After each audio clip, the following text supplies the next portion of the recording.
Okay, I want to start off thanking everyone who's here and a land acknowledgement. I am currently a guest living and working in traditional territories of the Anishinaabe and Métis community of Northern Ontario, and I'm honored to be here and to teach and carry out research on the land that Chief Shingwak dedicated for an educational facility, specifically for those for the educational benefit of Anishinaabe people. And thank you again for everyone who has attended so far and who's attending today. We have an awesome panel of speakers here, Dr. Shaw, Dr. McLellan, Dr. Schamp, and Dr. Hermida. So we're going to start off with Dr. Julian Hermida, who's going to talk about his research that is being conducted at Algoma. So I'll pass the floor on to you, Dr. Hermida, and whenever you're ready, you can take it over. Thank you, Nirosha, for the introduction. I share your acknowledgement as well. And thank you for the invitation to give a short presentation here in the Research Week. My topic is, as you have read, teaching through popular culture, a deep learning approach. It's hard to summarize and condense years of research in 10 minutes, but I do my very best. This is, I will talk about the research project that I carried out during my last sabbatical. But to place it in context, I want to mention that I've been doing research on deep learning for many years, actually since I started teaching at university. When I became interested in this when I was in my previous university, in that house in Halifax. And at that time, I taught a first-year course in criminology and criminal justice, and then a third-year course.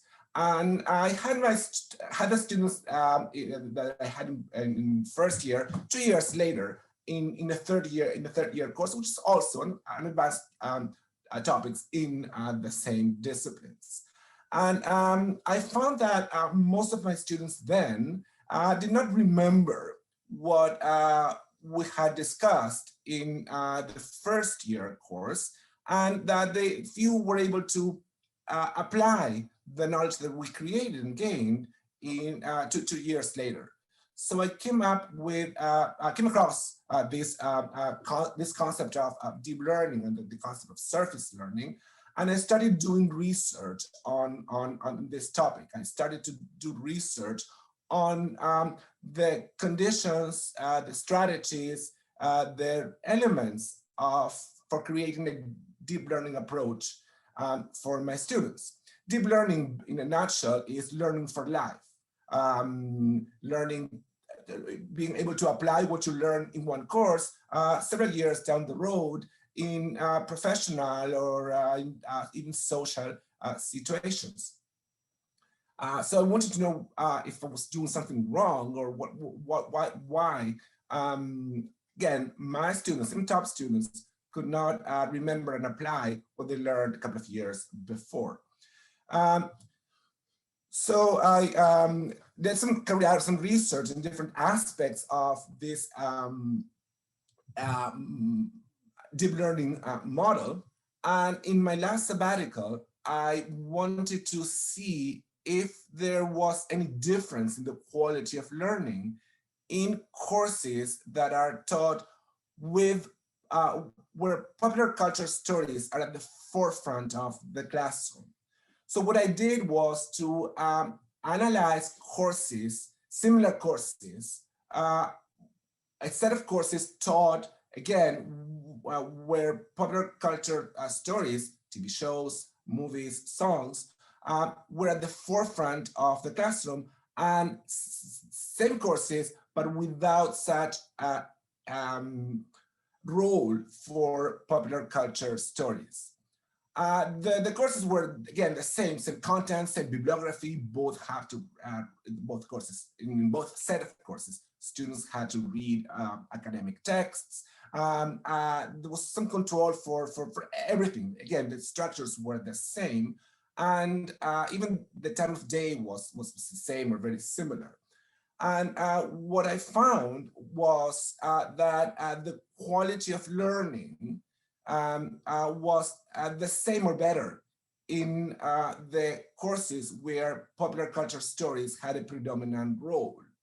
And the way I measured this was by, not by grades, but by products that students had to do after several months after having taken those courses, like writing articles or doing solving some problems.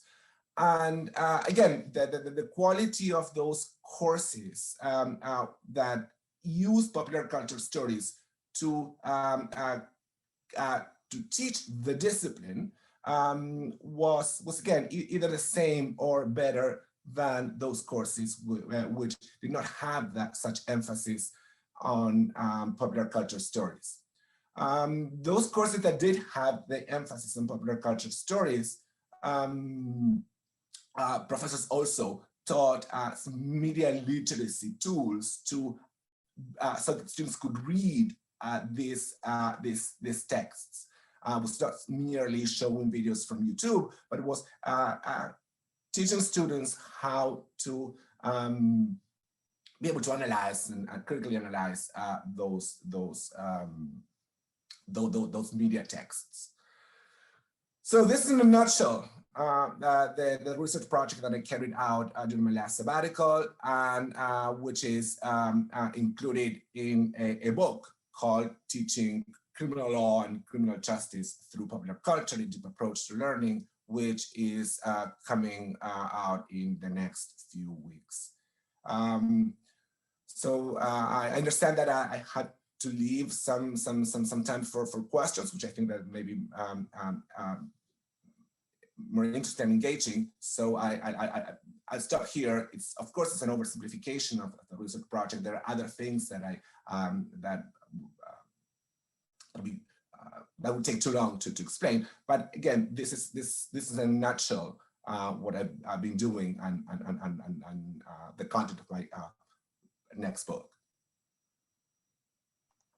Awesome, thank you for that insight there. Does anybody have any questions? I'll open the floor to questions. We have quite a bit of time, which is great to engage with the audience.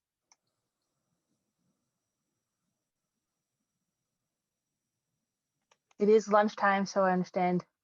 We do have a question here from Dr. Molina. Have you found any opportunities to improve deep learning in the online format? Awesome, good question. Thank you, Isabel. No, the research project that I conducted was pre-pandemic.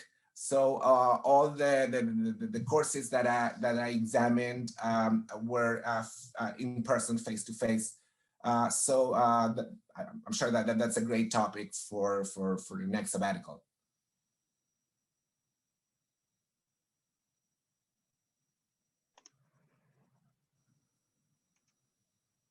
Thank you.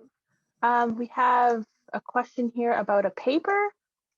Can we share it on our social media?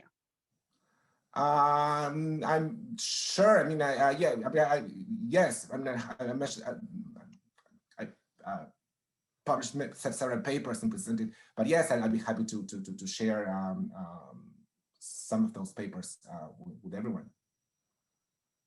Excellent. Yeah, highlighting all these great work would be a great idea. Oh, awesome. We're trying to get some questions rolling in.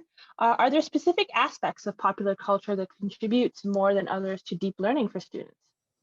I think that there are several. I think that one is definitely motivation and engagement. We're in an era where we're in the streaming era where most of us watch TV shows and movies on several platforms. And because we're used to this language, one of the things that I found most interesting is that students are motivated and engaged because that speaks their language. I'm aware that not everybody does, but it's the engagement and motivation factor plays a huge role.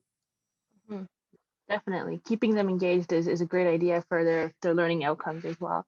My apologies, Dr. McLellan, I missed your question. Who do you expect to be the audience of your upcoming book?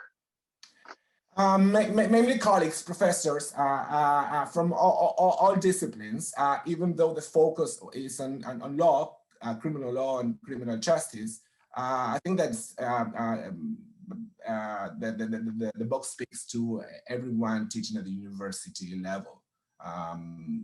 You can substitute criminal law for any topic, and I'm sure that the results would be probably the same. The book is also an opportunity to revisit the notion of deep learning and the elements that contribute to deep learning, even outside the realm of popular culture. I see.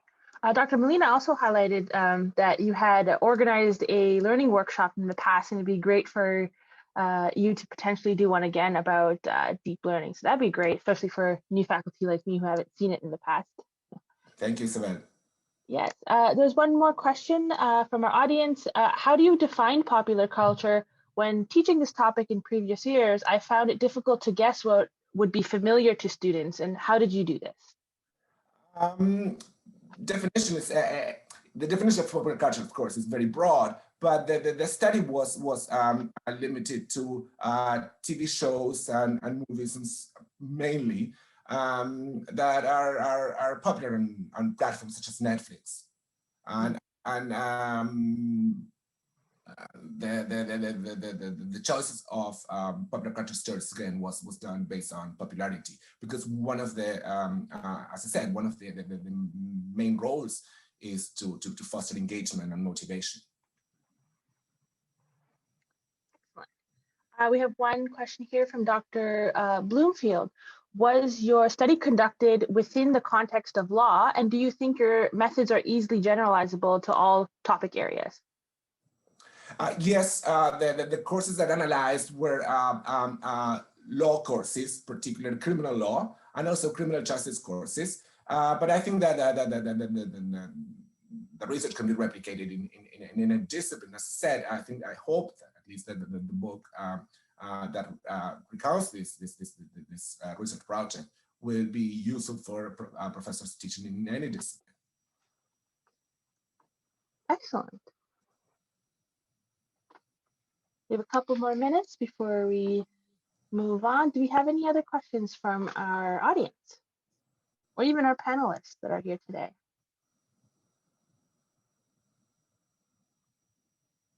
Great questions so far, indeed.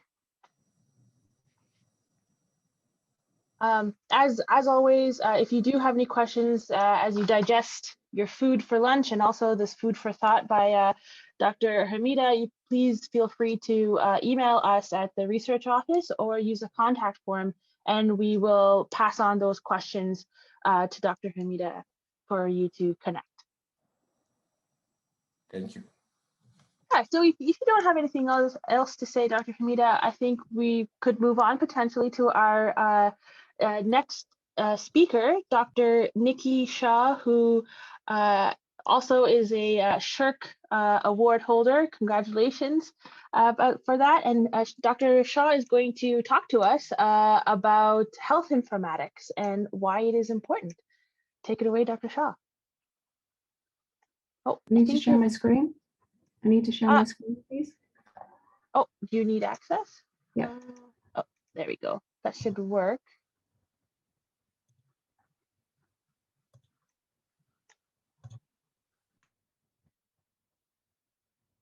Okay, can you see my screen now? Yes. Because I can't see anybody else now. Okay, so I'm just going to talk into thin air. Good afternoon. My name is Dr. Nicola Shaw. I go by the name of Nikki, and I'm a professor here at the University of Algoma. Sorry, I also hold appointments with the Northern Ontario School of Medicine as a family medicine residence research tutor in Sault Ste. Marie, and on the Theme 2 committee with personal and professional aspects of medicine practice. But more importantly, when I am conducting my research and my interests, I have to remember that I'm a patient and try and remember that perspective for everything that I do. So what is health informatics and why is it important? Well, it's defined as the theory and practice of using information responsibly in the context of healthcare. it's comprehensive, and it's inclusive. And I'm an applied social researcher in health informatics, so I'm concerned with the use of information in healthcare, specifically the impact of communication technologies within the healthcare sector.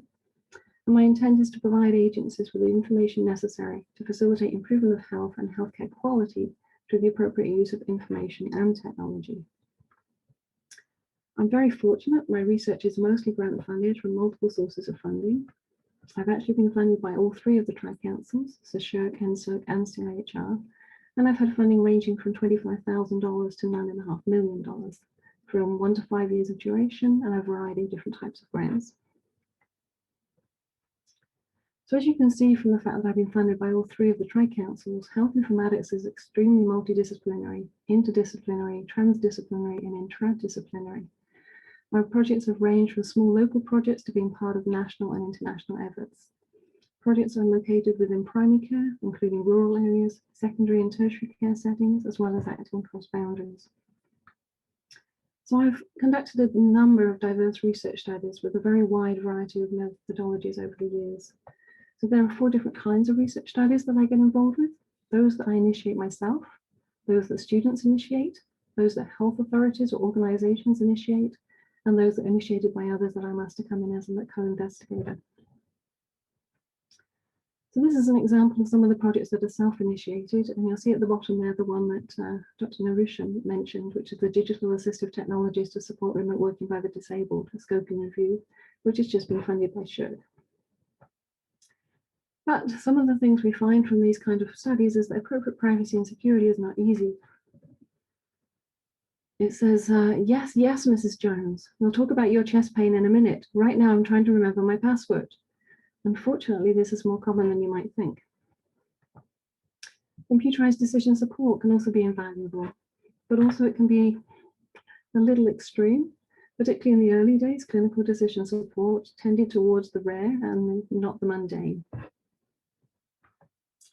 Can also help doctors select medications, but as you see, the pilots here are admitting what's right in front of them. Somebody like myself who has odd allergies, it's really important that the doctor remembers who I am and who they're prescribing for, because if they prescribe something, for example, that had a citrus base to it, I'd be dead. So these are projects that are initiated by students. These have included the Canadian military, and the electronic health record in Tanzania, barriers to general practitioners, uses of electronic medical records. Research projects initiated with health authorities. Again, they range from telehealth to the use of health informatics in education. And one of the results of one of those studies was about computerized follow-up, which should be easy. But in fact, people don't like being followed up by the computer. They like to be followed up by a person. They actually do much better when they have a person make a phone call to remind them of an appointment than a computerized message. Research projects initiated by others. So these are ones that I've been asked to join either from a health informatics, but sometimes from a methodologist perspective. So all in all of my research comes under the topic of e-health. So electronic health records, patient records, medical records, patient portals, proximity devices, anything that can be encompassed underneath that term. So what are the benefits of health informatics then? Well, it does improve patient care, improves communication, analysis, medical and legal protection, the quality of care, which is the area I concern myself most with, and cost of care. We definitely see improvements in things like legibility. You can see the difference between the note on the left and the doctor's handwriting and the one that's now produced by an electronic health record. We saved a lot of space. There used to have to be warehouses full of doctors' records and charts for patients. Now they fit off like little discs that you can carry around in your back pocket. They're meant to provide time and give more time back to the doctors for their having a work-life balance. However, a lot of doctors have told me through the studies that we've done that if they have to enter the data in a structured and coded data entry way, which is required for analysis purposes, it actually increases the time it takes them for consultation. So instead of the 7 to 10 minutes that they usually allocate, a straightforward coronary heart disease consultation actually takes 16.5 minutes. It can provide context-sensitive help, which again may not be that context-sensitive appropriate.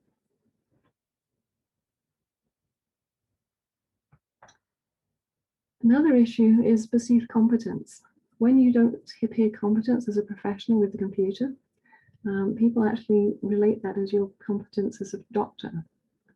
So when you see doctors that are finger picking and two-finger typing, their patients actually tend to translate that over into them not being very good doctors, which is not necessarily the case at all. Then there are issues like security, and you can go to one extreme or the other. A lot of people want to go to this extreme, which is as tight as you can possibly make it, and others actually want to go as loose as you can and say make medical records open to everybody within the health professionals, I mean. I personally like the idea of strong privacy legislation that has extremely severe consequences, kind of like the helicopter hiding behind the trees here. And we need sensible legislation. This says, according to our new patient protection guidelines, in order to protect your privacy, I can't tell anyone what's wrong with you. If they don't know what's wrong with you, they can't trust you, so you're being discharged, which actually does happen. I also think we need to use appropriate technology. Just because we can do something doesn't mean we should. Sometimes we get caught up in the e-health area of new technologies and new ways of doing things and actually forget what the problem was that we were actually trying to resolve in the first place.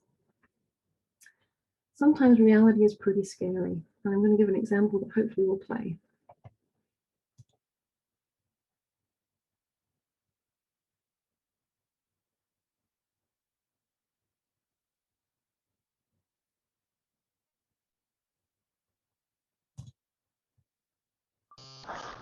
Is this Gordon's Pizza? No, ma'am, it's Google Pizza.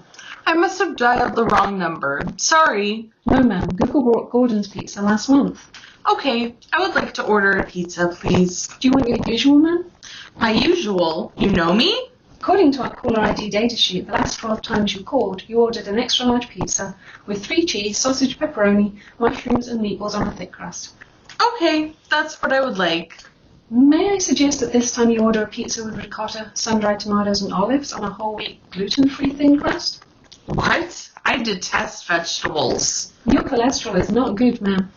How the hell do you know? Well, we cross-referenced your home phone number with your medical records. We have the results of your blood tests for the last 7 years. Okay, but I don't want your rotten vegetable pizza. I already take medication for my cholesterol. Excuse me, ma'am, but you have not taken your medication regularly. According to our database, you purchased only a box of 30 cholesterol tablets once at Drug RX Network 4 months ago. I bought more from another drugstore. That doesn't show on your credit card statement. I paid in cash. You did not withdraw enough cash according to your bank statement. I have other sources of cash. That doesn't show on your last tax return unless you bought them using an undeclared income source, which is against the law. What the hell? I'm sorry, ma'am. We use such information only with the sole intention of helping you. Enough already. I'm sick to death of Google, Facebook, Twitter, WhatsApp, and all the others. I'm going to an island without internet, cable, TV, where there's no cell phone service and no one to watch me or spy on me. I understand, ma'am, but you need to renew your passport first. It expired 6 weeks ago.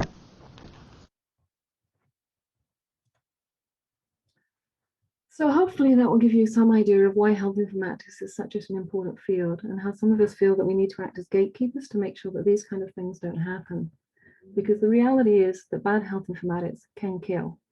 Literally, if computers get things wrong, they have consequences for real people in real life and they die.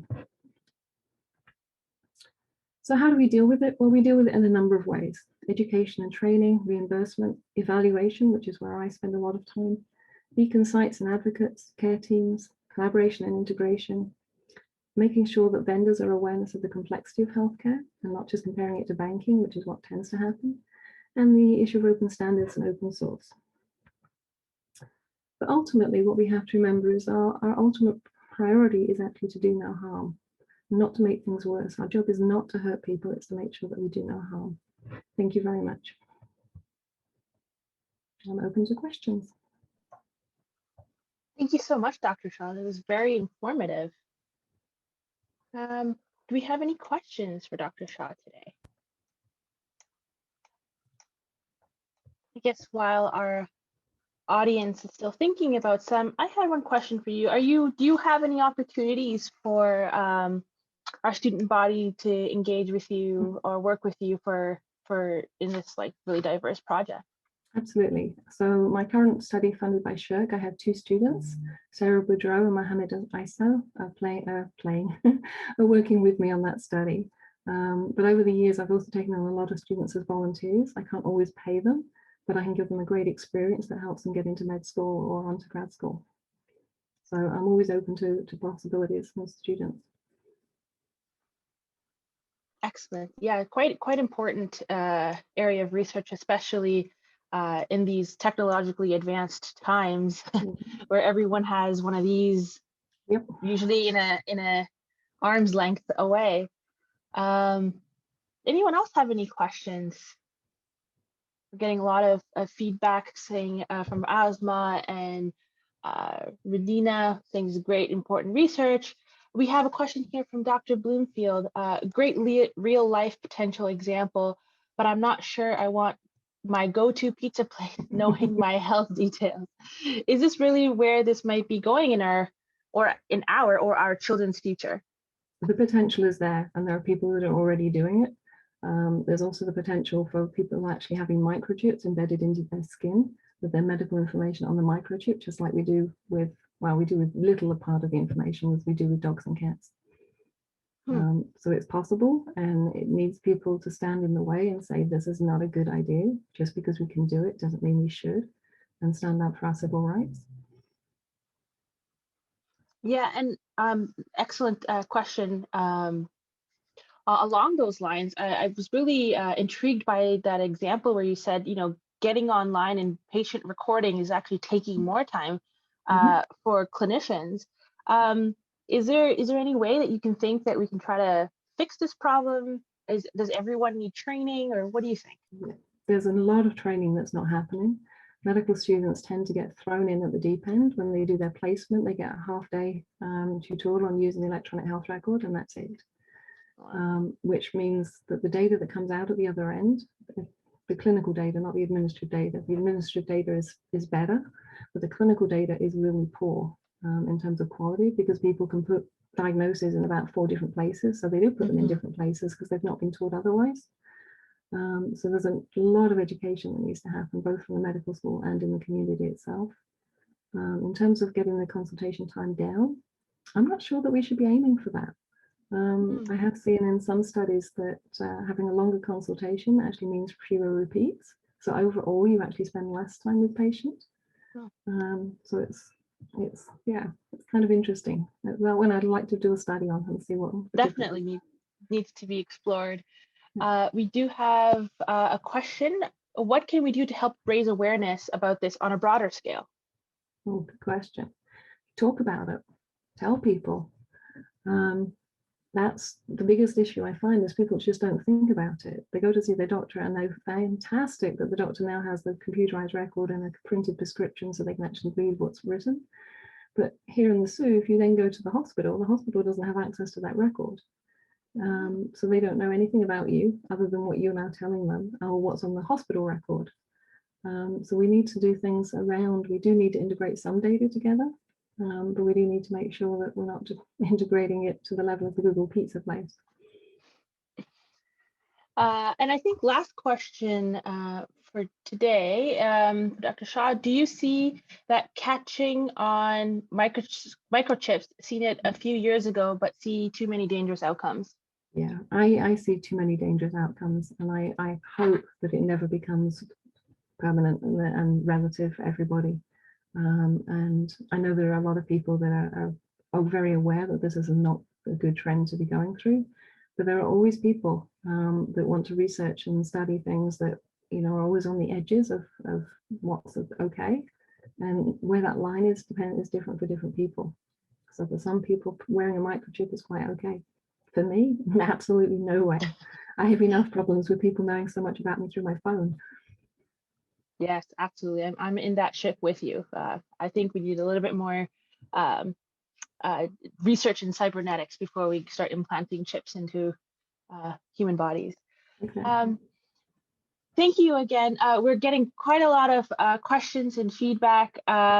Maybe we can just tackle one more before Dr. Schamp hits the floor.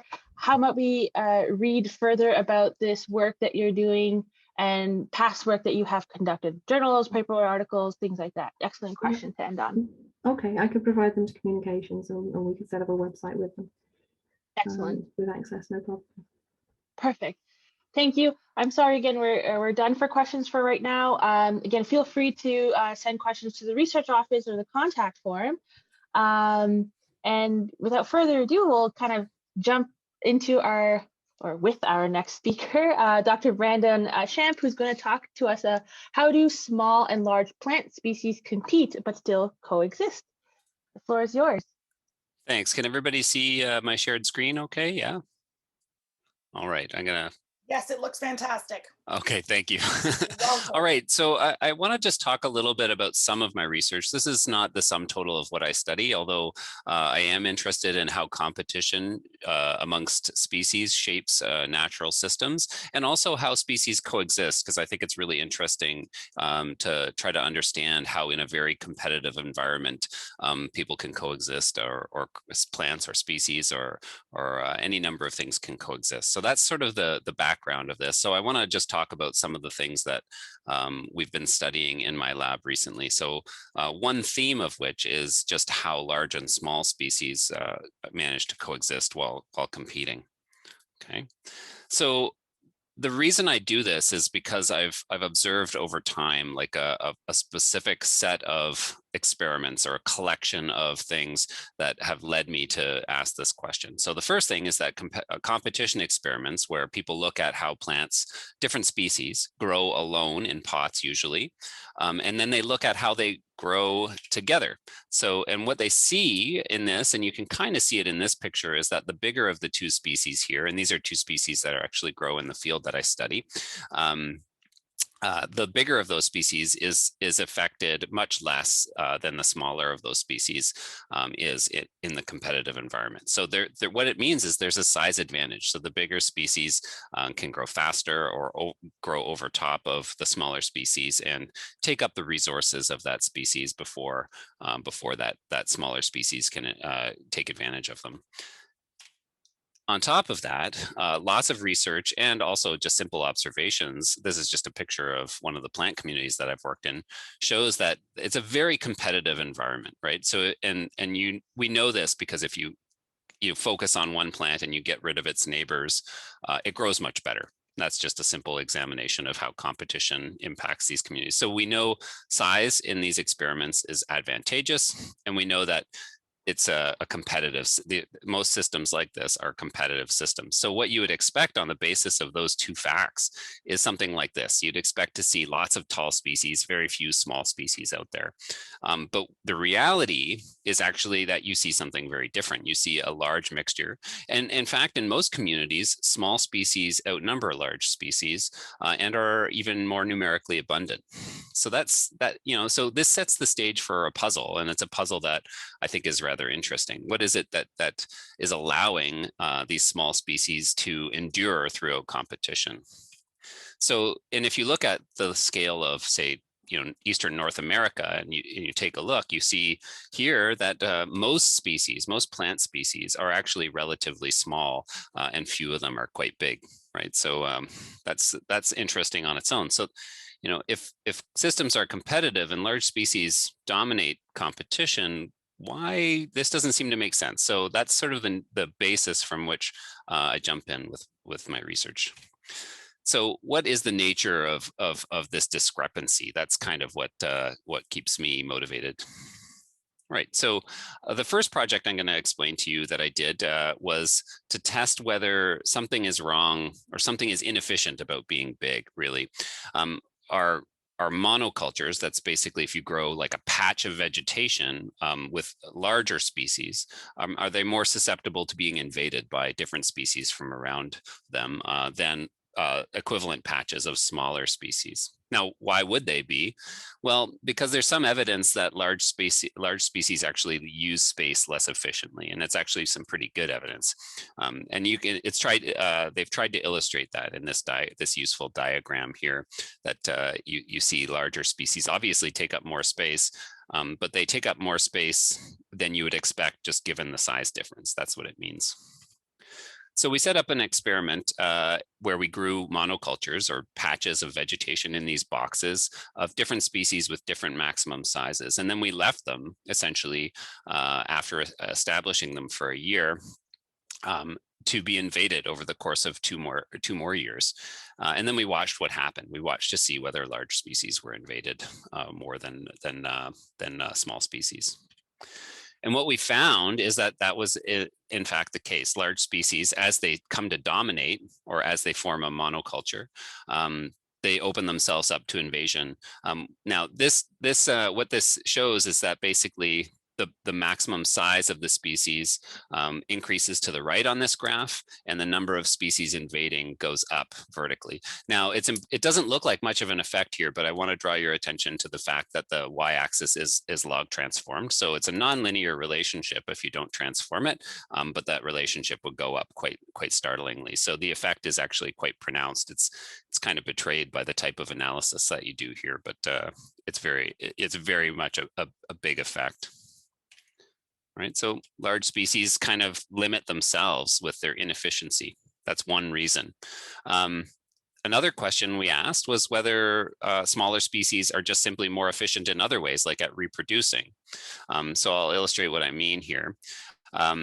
Species have a maximum height and they have a minimum height. Now, you might think, oh, well, minimum height is 0, right?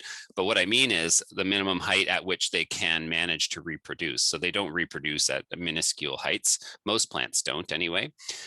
So what we were wondering in my lab was whether smaller species can reproduce at a smaller fraction of their maximum size, a smaller proportion, if you will, of their maximum size. And we set out to test that by looking at the minimum and maximum size of lots and lots of species.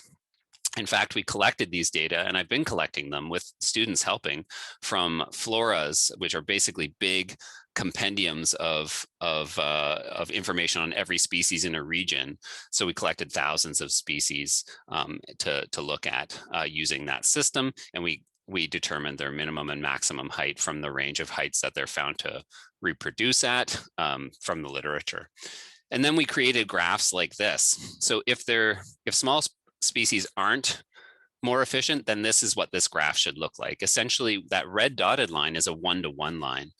Basically, it means that no matter what the maximum size is, there's a relatively constant fraction of at which the minimum is the minimum size that those species can reproduce at. Now, the alternative, which we were testing for, looks something more like this. The line, the slope of the line is not 1, which the red line would represent in the first graph and in the second, but it would be shifted down like this. And what you can see over here is that this would mean a species with a relatively large maximum height would have a relatively small minimum height. So this is what we were looking for in different floras to see if smaller species were perhaps more efficient at reproducing, right? So if they can reproduce at a smaller fraction of their maximum size, that gives them flexibility to reproduce even if they're getting competitively suppressed. So even if competitors are beating them up a little bit, they're still able to squeeze out a few offspring. All right, this is what we found.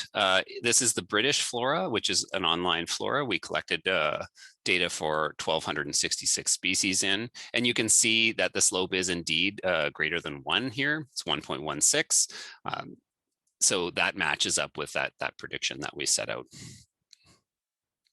So yes, smaller species were more efficient at reproducing. In the Czech flora, another one that's available to us, the same pattern emerged, although a slightly different slope, and some additional noise around the data. But there you have it. That's over 3,000 species. And then this is the northeastern flora of North America. And the same pattern is observed again. So the slope is greater than 1. It's an interesting thing. I wasn't sure that we would find this, and we've since added more data to this. So we've looked at the Chinese flora, and it's the same. And we're currently collecting data. So I have some students culling this data from the flora of India as well. So The conclusion of that is that yes, smaller species reproduce more efficiently. So now we have two reasons to think to explain why we see that discrepancy between these competition experiments and what we see in reality, which is a diversity of species size. So I get students involved in all these projects. Obviously, it takes a lot of work to accumulate these kinds of data sets and to go out and tackle these projects. So we try to do it in a variety of ways. This last one that I showed here took a lot of work, obviously, with all those species and taking data from different published essentially books, very large ones. In particular, I want to point to three people who have done a lion's share of this work. Hannah Brazo, a former student at Algoma, who's now doing her PhD at Guelph. Joanna Murtha, who has worked in my lab for like 5 or 6 years on and off, even though she's never been to Algoma, a student at Algoma.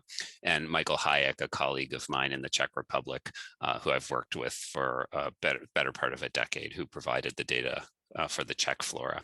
But you can see all of these students helped me collect data as well, and others that aren't pictured here because I didn't have pictures of them from different floras as well.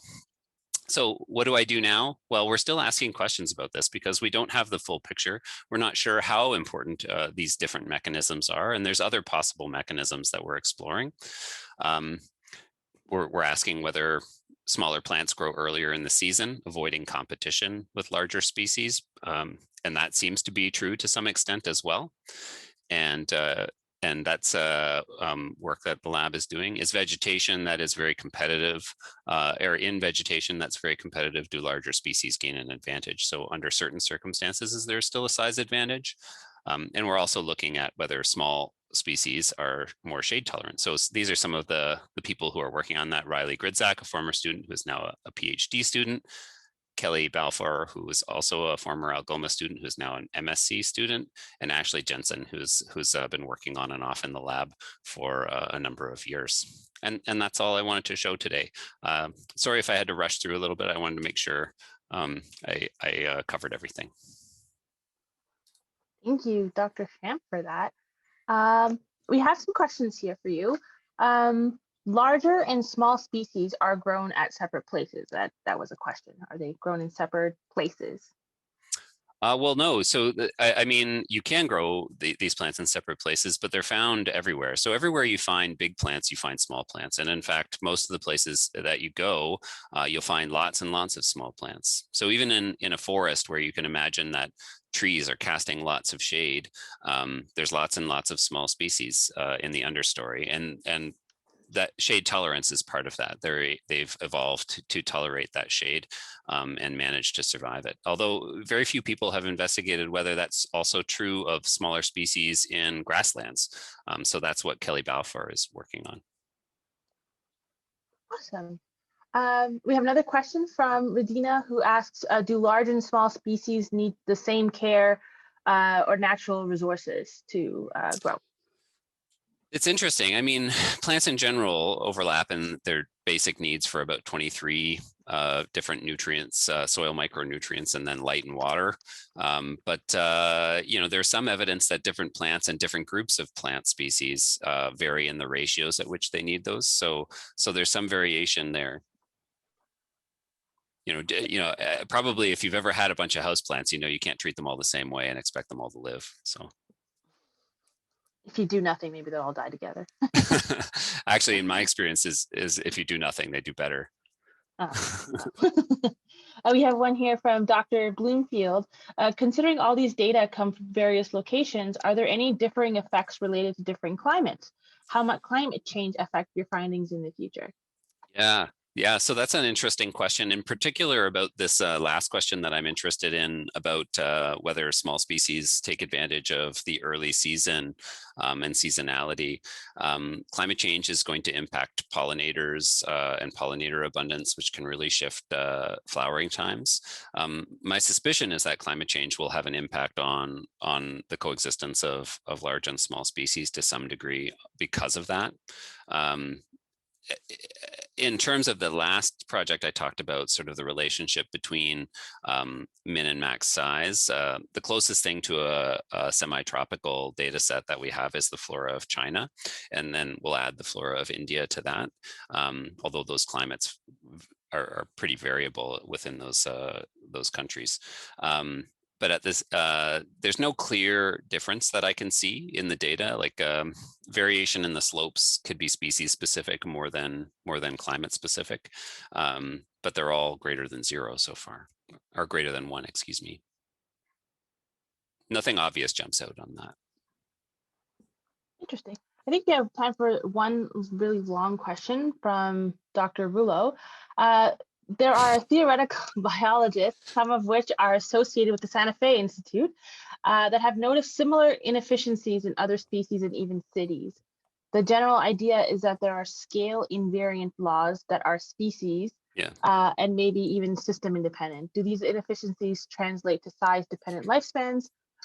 Are there size dependent metabolisms or size dependent communicative ranges? Yeah, so there's a couple of things to unpack there. For one thing, I mean, the invasibility stuff is entirely based on just such a law that you're talking about. The sort of size density relationship appears to be a pretty fixed law.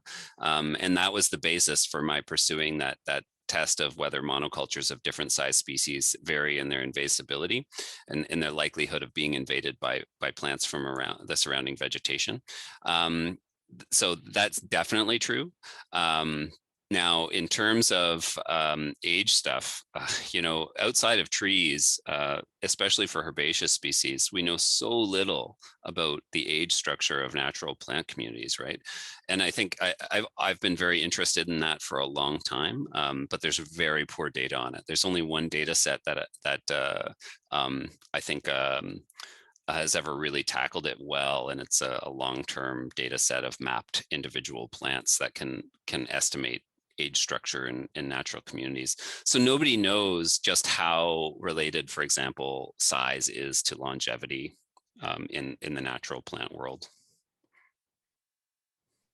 You know, outside of trees, people know lots about tree ages. Oh, I guess that's true. Yeah. Thank you so much, Dr. Schamp.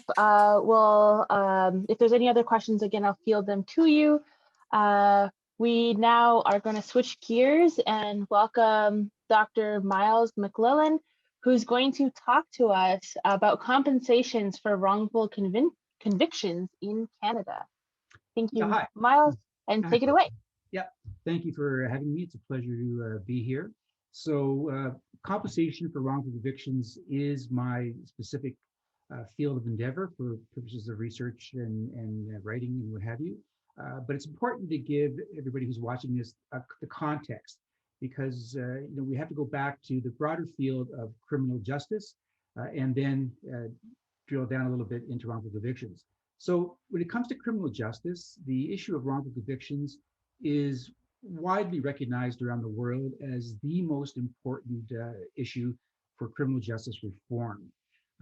Most academics and jurists and practitioners in the field of criminal justice recognize that it's incredibly important to free innocent individuals who are imprisoned. And over the course of the last 30 years, the numbers of that happening have been totally astounding. So, for instance, I can tell you that the research shows that, and this is again worldwide, that on a very conservative basis, 1% of all convictions are wrongful, and at the upper end of the scale, it's between 5 and 10%. But if we use 3% as a working best estimate, in Canada, on an annualized basis, there's about 250,000 convictions every year. 3% of that is 7,500.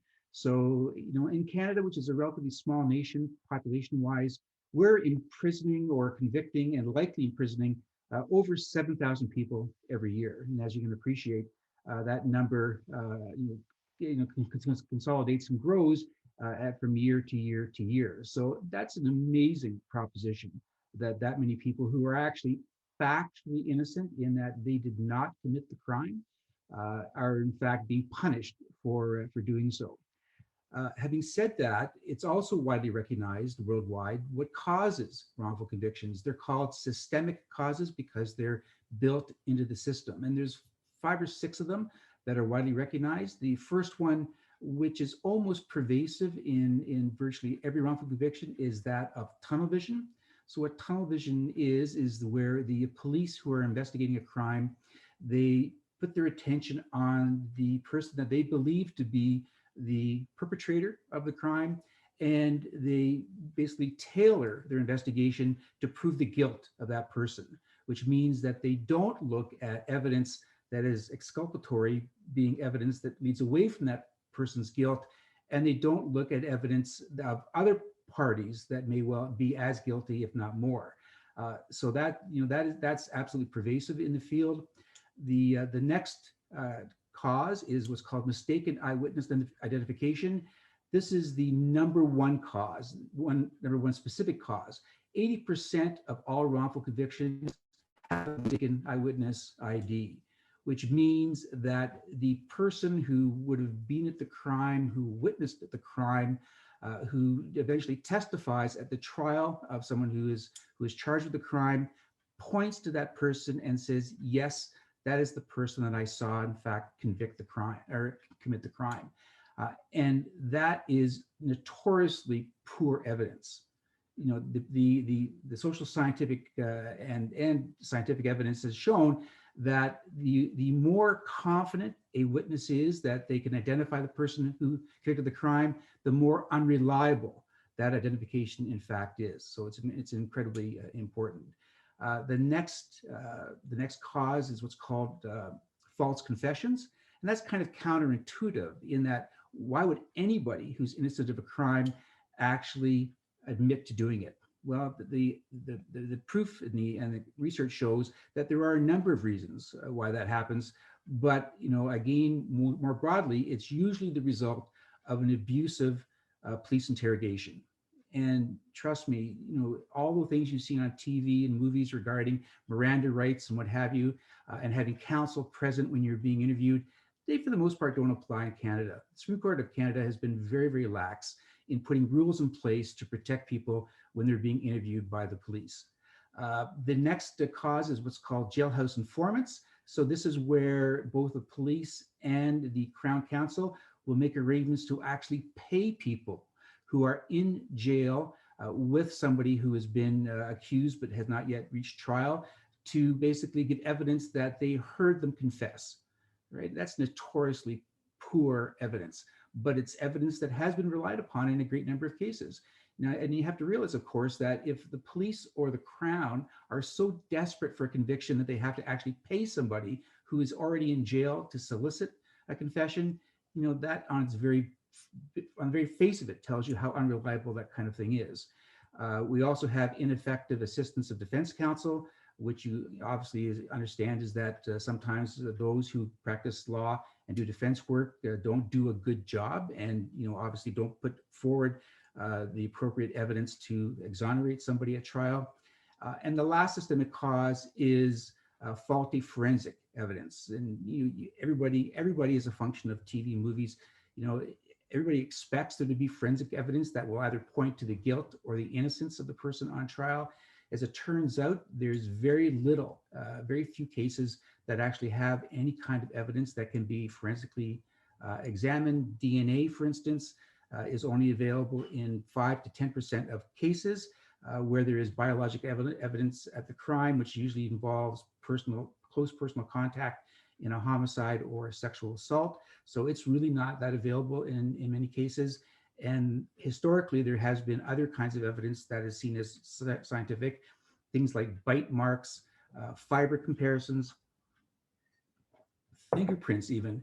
To a great degree, a lot of that has been proven to be junk science, in that whoever provides evidence of comparisons that end up trying to show that somebody accused of a crime was actually at the crime and committed it, that kind of evidence is actually quite poor. So that's the broad basis of wrongful convictions and the effort of innocence advocates to free those people who in fact should not be in jail because they did not commit the crime. So my research more particularly is, once somebody is proven to have been wrongly convicted, then how do they rebuild a life? If they have spent any amount of time in jail or prison, chances are very likely that their livelihood has been destroyed If they owned a house, they would have lost it to mortgage proceedings. If they had a rental accommodation, that would have been lost. If they had vehicles, and they had payments on them, they would have been lost. So it's highly, highly, difficult for somebody who is released from prison to rebuild a life, and the resources aren't there. So what can they do to, in fact, be compensated for whatever period of time they were wrongly imprisoned? There are three ways. The first one is political. The second one is by way of statutory relief. And the third way is by way of litigation. The first political remedy is basically people going to the government that in fact wrongly convicted them and asking them for the royal prerogative of mercy, to basically plead with them to provide them with a payment. This kind of relief, it's called ex gratia, meaning out of grace, has been successful for a very limited number of people.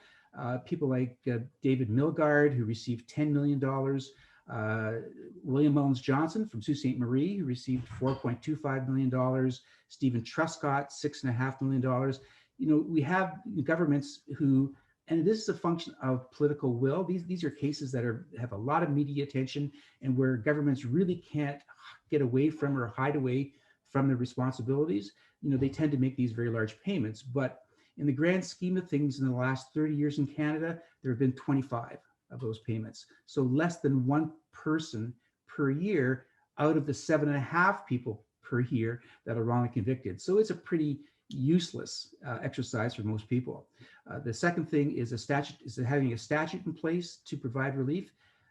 We don't have one in Canada, and that's the focus of my research, to try to convince the governments that are responsible to in fact put statutory relief in place.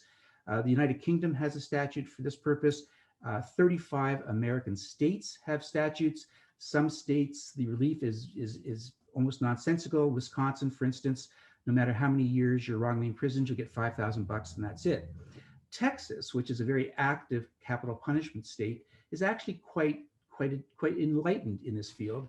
They will pay somebody who's been imprisoned $80,000 for every year of their wrongful imprisonment. So in Texas, if they don't kill you, they'll pay you. And again, that's something that I want certainly Canada to look at. The third and most common way to seek relief is by way of litigation. So litigation can be either malicious prosecution, where the exoneree sues the Crown for the most part, sometimes the police, but most of the Crown. But the problem there is that in order to succeed, the plaintiff has to prove malice on behalf of the Crown, and that's an incredibly difficult threshold to get over.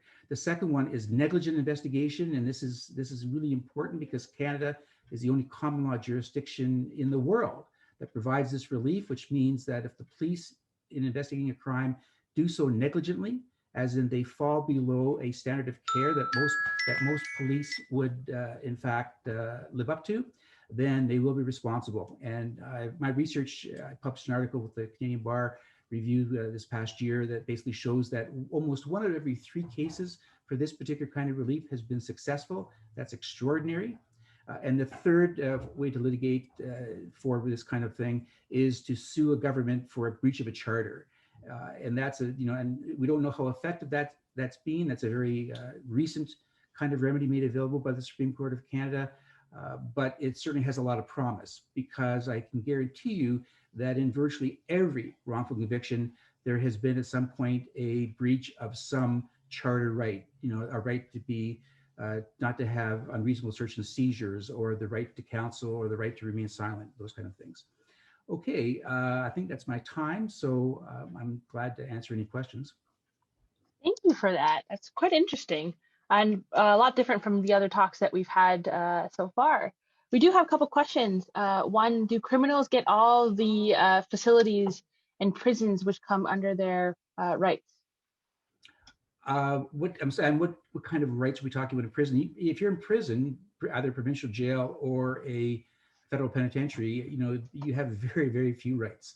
So you may be there, but you will be allowed to talk to counsel, but that's a relatively limited right. You have the right to vote now. That's a charter right. I don't know what other rights you would be thinking about if you're actually incarcerated. good. Next question that we have is the result of forensic science always right? No, they're not. And as I said before, the junk science, the things like bite mark analysis and fiber analysis, those things are totally unreliable. And DNA it's obviously the gold standard for forensic analysis, but it also has been proven to be ineffectual to exonerate people because it's only as good as the people who actually do the testing and the analysis. So sometimes that is not up to standard that would be useful, but for the most part DNA is actually quite good. Awesome. And I think we have one more time a question for one more. Dr. Rulo asked, what goes into determining the value of a year of someone's life, or is it arbitrary? And in your view, what is the value of a year of someone's life in dollars? Yeah, okay, so that's a very good question because, for instance, when you go back to the political ex gratia scheme that I mentioned, where people are getting, tens of millions of dollars sometimes, it's always the result of what's called a public inquiry, and a judge who does the public inquiry will assess a value, and it's usually hundreds of thousands of dollars. But when you look at the statutory schemes in the United States, they always pick a number that is appropriate for a per year return. And in the book that I published on this, basically, in the model statute that I prepared, I picked $75,000 a year.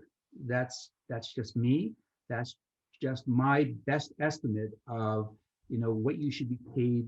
Certainly you're not going to have income while you're in prison, and what you should be paid in order to rebuild a life. So it's arbitrary on my behalf. I did it based on everything I've read in other schemes, but that's what my best estimate. That $75,000 a year for how many years you're in prison, and it'd be prorated for parts of years, would certainly help people get back on their feet.